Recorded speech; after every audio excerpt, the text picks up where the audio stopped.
Mashwara group na mafam kayada iftar kit yenthokkibaga loinana iftar party amasu Lilonggi Nas hotel da pangthokkhre. Group asigi member singna donation tawbiduna apunba senfam lupa lising 𝐼𝐴 hiyang thangda hauji yam kanna na aduna Guwahati da laikan nariba Muhammad Apik ki mateng su pangki hairi.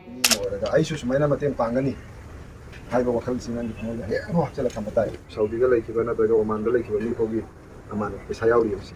Group asigi advisor Hazirami na thoram sing asiga mari lainana phongdokkibagi matung inna lamdam asida nungsi chanana laiminaba arai leite chaminaba amadi awaba tarabasingda mateng tawbagi wakhalong sagatpani hairi. Manipur 𝐼𝐴𝐚𝐬𝐶𝐰𝐴 thongna leiba WhatsApp group Mashwara group hariba group asina mafam kayamukagi member yaubiriba singna contribution wina magi angamba pibirapa aduga hiyang thang 𝐼𝐴𝐚𝐬𝐴 apik yam kana nadan leiba magi damakta haiba contribution sing asi pibirapani adubu ngasi koina mafam aduda chatlaga makoigi imung manunggi oiba yamna naknaba macha masu singda question najarame.